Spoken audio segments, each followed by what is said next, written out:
മിത്തും സയൻസും എന്ന പുസ്തകം ഞാൻ വായിക്കുമ്പോൾ അത് ഒരു അവലോകനം അതല്ലെങ്കിൽ ഒരു ചിന്ത എന്നുള്ളതിനേക്കാൾ കുറെ കൂടി ഫിലോസഫിക്കലായ അങ്ങയുടെ തോട്ട്സ് കൂടി അതിനകത്ത് പലയിടത്തും നിഴലിക്കുന്നതായി കണ്ടു. അപ്പോൾ രാജ്ഭവൻ ജീവിതം പുസ്തകങ്ങൾ എഴുതാൻ അല്ലെങ്കിൽ ആ ഒരു ചിന്താലോകത്തേക്കൊക്കെ വ്യാപരിക്കാൻ കുറെ കൂടി സഹായകരമാകുന്നുണ്ടോ? എന്താണ് അതേക്കുറിച്ച് തോന്നുന്നത്? രാജ്ഭവൻ ജീവിതം കൂടുതൽ പുസ്തകങ്ങൾ എഴുതാൻ അവസരവും സമയവും നൽകുന്നുണ്ട്.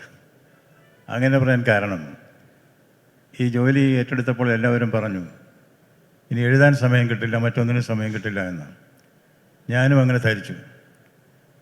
ഞാനിപ്പോൾ എൻ്റെ മനസ്സിൽ ഓർമ്മ വരുന്നത് നമ്മുടെ NV കൃഷ്ണവാര്യർ സാർ, അദ്ദേഹം കൊല്ലത്ത് കുങ്കുമം പത്താതരമായിരുന്ന സമയത്ത് അന്ന് ഞാനിവിടെ കളക്ടറായിട്ട് ജോലി ചെയ്യുകയാണ്.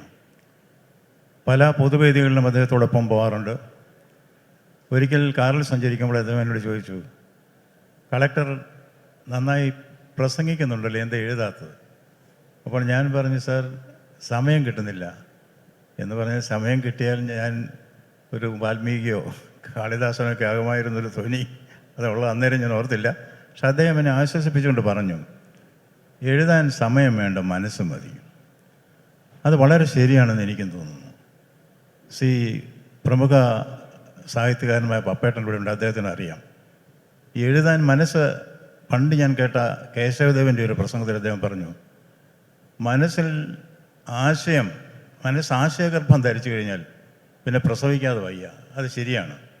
എഴുതാൻ സമയം വേണ്ട, മനസ്സ് മതി എന്ന് എനിക്കും തോന്നുന്നു. പിന്നെ വ്യക്തമായി പറഞ്ഞാൽ, ഞാൻ രാവിലെ ബ്രഹ്മമുഹൂർത്തത്തിൽ എഴുന്നേൽക്കാൻ ശ്രമിക്കുന്ന ആളാണ്. രാവിലെ ഒരു 3 മണി മുതൽ 8 മണി വരെ രാജ്ഭവനിൽ ആരും കാണുകയില്ല. എന്തെങ്കിലും ചെയ്യണ്ടേ? ഏറ്റവും നല്ല കാര്യം എഴുതുക. കൈകൊണ്ട് എഴുതാറില്ല, ഏതെങ്കിലും മൊബൈൽ ഫോണിലേക്ക് ഡിക്റ്റേഷൻ കൊടുക്കും. അത് ടൈപ്പ് ചെയ്തെടുക്കാൻ അവിടെ ആളുകളുണ്ട്. അതുകൊണ്ട് ഞാൻ അധികം നീട്ടി പറയുന്നില്ല. എഴുതാൻ സമയം കിട്ടില്ല എന്ന് കരുതിയിരുന്ന ഈ ഗവർണർ ജോലിക്കിടയിൽ ഇപ്പോൾ 23 പുസ്തകങ്ങൾ എഴുതി കഴിഞ്ഞു. ഗവർണർ ആയതിനു ശേഷമാണ് 23 പുസ്തകങ്ങൾ എഴുതിയത്. 15 പബ്ലിഷ് ചെയ്ത് കഴിഞ്ഞത് ഉൾപ്പെടെ.